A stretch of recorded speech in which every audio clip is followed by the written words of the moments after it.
meron tayong electric fan. Kapag lobat ang battery, nag-off yung inverter natin, automatic lilipat po yan sa kurente sa bahay. So off ko yung breaker ng ating inverter. Ayan po, automatic lumipat sa kurente sa bahay at nag-off yung ating inverter. Paano ba gumagana ang ATS or automatic transfer switch? Ito po yung setup natin na magkaiba dito. Ito po kasi wala po siyang ATS, okay? Ito po ay meron siyang ATS pero napakadaling ilagay. Ito po, meron tayong electric fan, subukan natin, at meron tayong 12 volts LiPo4 battery na 60 ampere hour. Okay? So bali ito po yung kanyang connection, no? Huwag po kayong mag-electrical tape na kung yung splicing na DC, mali po yan, no? So gagamit po kayo ng terminal lug. Ito po, yung terminal lug na nilagay po natin, kailangan mahigpit, walang lost connection. Pagkatapos, doon mo pa lang lalagyan ng electrical tape. Okay? So ipapaliwanag ko po sa inyo step by step at yung connection po nito. Meron po nagpunta sa atin, nagpapagawa ng automatic washing machine. Isa lang ang sinabi ko, Sir, manood po kayo ng mga vlog natin. Kung alam nyo naman kayang gawin, kayo na lang po yung gumawa. Okay? Gusto ko po talaga, wala nang magpagawa sa akin. Gusto ko lahat ng mga followers ko na pupunta po dito, lahat matuturuan ko. Okay, so kasi busy na po talaga tayo. Busy, sobra. Busy po ako sa vlogging, mga ka-repairman, no? Kasi focus po ako diyan, no? Tapos meron po tayong isang online shop sa Tokti. So bali talagang busy po tayo, sobra. Kaya yung pong oras natin ay 8:30 ng umaga hanggang alas 12 ng hapon. Ibig sabihin po alauna ng tanghali, wala na pong pupunta dahil hindi niya po ako maabutan sa shop. Okay? So, ngayon mga ka-repairman, sa mga nagsasabi na wala nang magpapagawa sa akin, okay lang. Okay lang. At least, masaya po ako na naturuan ko po lahat ng mga followers ko na gustong matuto. Okay? So, ngayon mga ka-repairman, ito po i-upload natin. Ito po yung setup na ipapakita ko sa inyo na ito po ay pwede niyo pong sundin or pwede niyo pong gayahin. No? Pwede niyo pong screenshot. Okay? Pero wag lang sanang ipopost. No? Kasi nga po, sa akin po ito eh. Yung pinaghirapan mo yung video tapos may ibang kukuha. Tapos may ibang gagamit. Tapos may ibang makikinabang sa video, sa photo. Napakasakit lang po, no? Kasi yung pinaghirapan mo, nakikita mo sa iba, ina-upload, no? Sa pangsarili. Okay? So, bali, ito po, gawin, mga repairman, no? Gawin na natin or subukan na natin. Okay? So, yung setup po natin ay tugma sa panggagamitan. So, ibig kong sabihin, yung mga circuit breaker, yung MCB ng para sa inverter, yan po ay 100 ampere DC. No? Tugma po dito sa ating 12 volts na pure sine wave inverter na 1000 watts na 12 volts. No? Meron po tayong LE-Joy na 600 watts step down. Yung kaya po nito ay isang solar panel na 600 watts. No? Kahit lumagpas sa 600 watts o 610, kayang-kaya po nito. No? Ngayon, ito po. Kaya po binuksan ko dito para maipakita ng maayos sa inyo. Ito po yung ating solar panel. Ito po ay meron po tayong binili sa online. Lahat po na nakita po ninyo sa online po to, no? Lahat, pati yung battery, lahat na ginawa po natin, no? Ito po yung brand, no, na bibilin po ninyo, no? Okay, so bali 25 ampere po siya. Hindi po tayo nagpo-promote dito, ha. Hindi po tayo bayad. Hindi po tayo nagpo-promote sa lahat ng mga gamit na pinapakita ko po sa inyo, yung mga brand, pangalan. Hindi po tayo bayad dito. Pinapakita ko lang po yung pwede niyo pong gamitin, no? Para hindi masayang yung pera po ninyo. Kumbaga, isang bilihan na lang. So, yun lang po yung ibig kong sabihin, okay? So, bali, ito nga po, yung dalawang circuit breaker na DC. Okay, bibilin po ninyo DC breaker, no? 25 ampere po, dalawa. Ayan, C25.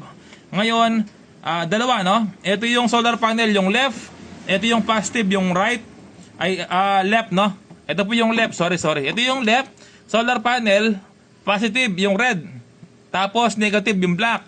So, positive, negative po tayo. So, ibig sabihin, lalabas po dito, positive, negative din. Okay? So, paano mo nalaman kung tama yung wire mo dito sa MC4? Ito yung cable wire na MC4, 5 meters yung haba. Pero meron naman nabibila na 10 meters. Ito po yung positive. Ayan, no? Ito yung positive. Meron siyang symbol na plus. Ayan, no? Kung makita po rito, meron po siyang plus sa gitna. Ayan, no? Plus. Ito po yung minus or yung kanyang negative. Okay, paano mo nalaman? So, tester po kailangan dyan, no? Testerin mo dito sa positive at tester po dito sa positive. Kailangan may reading po yan. Okay? So, ganun lang malalaman. Tapos, ito po yung ating right side, yung ating sa battery. No, ito po yung ating positive, yung yellow, tapos negative naman yung black. So positive po, tama, yellow, tapos negative yung black. Ngayon, ito po yung ating positive. Pupunta po dito, no? Ayan, tapos negative. Ang ginamit ko pong wire dito, number 10, no? Number 10, DC cable. Tapos pupunta po yan dito sa ating splicing, no, na positive at negative. Okay, ito pala ay kasama ng ating Joy na terminal black po tawag po dito, no? Kasama po yan kapag bibili kayo. Pinutol ko lang siya, ginawa ko siyang dalawa. Tapos in-screw ko at naglagay ako ng voltmeter. Yung voltmeter po, marami nabibili sa online, no? Ilalagay mo lang diyan sa positive at negative. Okay, kahit naka-off yung breaker, naka-voltmeter pa rin tayo, no? Kasi napakababa ng konsumo po nito, no? Kahit battery na kaya pa rin po niyan eh. Okay? So, pansin niyo po, no? Hindi na ako naglagay ng wattmeter, hindi na ako naglagay ng voltmeter. Ito lang po, yung maliit na yan. Okay? Para malaman po natin kung ilan nga ba yung voltahe ng or voltage ng ating LiPo4 battery. Okay? So, bali, pinasok ko lang po siya dito. Ayan, para hindi pangit tignan, no? Pinasok ko lang sa loob at tumago sa kabila. Ito po yon, no? Positive, negative. Ito po, ng breaker natin na DC. Okay? So, sunod natin gagawin, ito, yung output po nito, kung bubuksan po dito, meron po kayong makikitang output. Doon niyo po ilalagay or i-screw, no? Dalawang wire po yung kahit baliktad, walang problema. Pwede mo naman gamitin to, mga repair mo, kasi output din yan eh. Okay? Ngayon, gagawin lang natin ay ganito. Ito, tsaka ito, mga repair man, no? Output din to. Output din yan, yung tinatawag na RCA, no? Ayan, no? Output din yan. Ngayon, ang gagawin natin ganito. Dalawang wire po ito na kahit magkabaliktad walang problema. Ito po yung ginamit natin, breaker na 6 ampere, no? Ang gusto ko sana 2 ampere pero wala akong makita. Ngayon nakita ko lang 6 ampere, pinakamababa. So ito na yung binili ko. 6 ampere po yan, no? AC. No, kasi nga po ito 1000 watts lang, no? Kung meron kayong mabili na 2 ampere, mas maganda para sensitive. Okay? So ngayon po, ito yung kanyang dalawang wire, kahit magkabaliktad, walang problema, no? Wag pong hawakan nito kapag naka-on yung breaker tsaka gumagana yung inverter dahil makakurente po kayo, no? Parang kurente po ng bahay yan.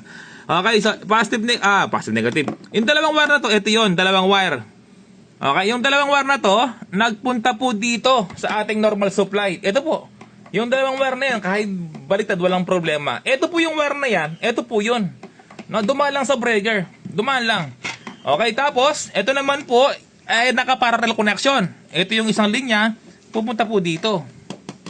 Ito naman isang linya, pupunta po dito. Okay, ganyan mga ka-repairman, tinatawag na parallel connection. Tapos, naglagay ako ng dalawang wire dito. Pinagsama ko dito sa kabila, tsaka sa kabila. Ito naman po yung dalawang wire na yan, pupunta po dito sa outlet. Ayan po. So, ganyan po yung connection ng ATS. Tapos, ito naman po, yung wire na to, ito po ay pupunta sa inyong bahay or sa outlet, no? Sa supply ng inyong kontador. Ito po siya. Ang ginamit ko ay plug muna, for example only. So, ibig sabihin po, kapag nakalagay po dito ang ating solar panel or yung ating connection, ito po yung ating normal supply or laging ginagamit. Kapag lobat na si battery, lilipat po yan automatic sa ating reserve supply. Ito po yun, yung ating kuryente sa bahay. Okay? So kapag lobat lang po ito, kapag nag-off siya, doon ang lilipat ng reserve supply. Okay, so ngayon, subukan na po natin, no? Ay, hiningal ako doon, ang dami ko po sinabi, no? Okay, so hindi naman po ako madamot, no? Basta't kung ano po yung aking nalalaman, gusto ko lang pong i-share sa inyo. Basta't makatulong po ako, no?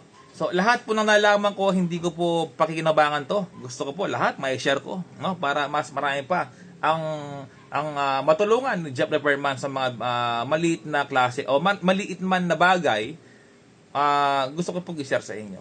Okay? So ngayon po, subukan na po natin, no? Okay, eto po, i-plug ko sa outlet to, 230 volts, no? Pero, mabubuhay na po ito. Lilipat na po sa reserve supply kasi naka-off pa yung ating inverter, no? So bago yon, i-on ko muna yung breaker ng inverter na AC output, no? So, syempre, yung battery mo, solar panel, lahat naka-on dapat dyan, no? On natin. Okay, no? Naka-off muna yan kasi dapat mauuna yung solar panel. So, wala tayong solar panel. So, ngayon po, naka-off muna yung dalawa. Okay, kaya po ako nabubulol, mga repairman, no? Kasi medyo hindi po tayo sanay sa magtagalog, no? Kasi puro Kapampangan po tayo. Kapampangan, may Kenny, San Fernando, Pampanga. Kaya medyo nautal po ako, no? Ayan. Okay, so ngayon po, Subukan natin. Plug ko sa outlet. 230 volts. Okay yan. 1, 2, 3. Ayan po. Automatic lilipat po yan. Automatic abubuhay. Lilipat sa manual. Ay sa reserve, no? So make sure naka-automatic po tayo. Naka-push yung automatic. Tapos meron tayong electric fan. 230 volts. I-plug na natin. Ayan, no? Pihitan natin. Ayun. Ayan po. Gumagana yung electric fan, no? Ayan, no? Ayan po ay kumukusumo sa kurente sa bahay. Ayan po. Okay, kapag in-off mo to, wala, buhay pa rin, no? Kasi nga, ayan, buhay pa rin yung electric fan kahit na naka-off na to. Kasi nga, ito yung breaker na to, para lang dito yan. Para safe, no? Para safe protection ng ating isang inverter, itong breaker na to. Okay? So ngayon mga repairman, may breaker naman kasi to. Yan, mga breaker to. Breaker yan. Kapag na-short to mga repairman, so mag-trip to, mag-go-off. No? Ayan po, gumagana. Ngayon, kapag nabuhay natin yung isang inverter, lilipat po yan automatic dito sa ating normal supply kasi naka-normal po tayo. Okay? So positive, negative, meron na po siya. Ngayon, lahat pala naipakita ko na, no? Hindi ko lang naipakita to. Okay, so positive, negative. Lahat ng wire na ginamit ko rito na cable ay number 6. Okay, DC cable po, number 6. Ito yung wire na to, positive. So positive din dito. Nag-connect ako ng voltmeter, positive. Ayan, positive, red, nagpunta po rito, positive. O tapos positive dito, nagpunta po sa, ayan po, sa ating inverter na positive. Okay, tapos negative naman, kulay black, ito po siya. Tapos nagpunta po rito, negative, negative, negative, negative. Okay. So ngayon po, on natin yung breaker. 100 ampere. Tapos, power on natin. Kapag nag-power on, automatic lilipad po ito dito sa ating solar. Ayun. Ayun po, mga repairman, lumipat. Okay. So, ibig sabihin po, kumukonsumo na yung ating battery. Hindi na po yung ating kuryente sa bahay. Okay. So, ngayon po, yan plug natin para maniwala po kayo. Ayan po. Okay, gumagana na po yung ating ATS, no? Kapag walang power, si kuryente sa bahay, kapag walang power, mag-o-off itong ilaw. Okay, kapag may power naman, mag-o-on tong isang standby, no? Plug natin sa outlet. Ayan. Ayan po, may power po yung isa, no? Hindi sa personal hindi po yan nagbi-blink. Okay? So steady lang siya, hindi po siya nagbi-blink sa personal. Ayan mga repairman, no? Ngayon po gumagana yung ATS at solar setup natin. So kanina 13.4, ngayon 13.3 na lang. Kasi nga po nakaload tayo ng electric fan.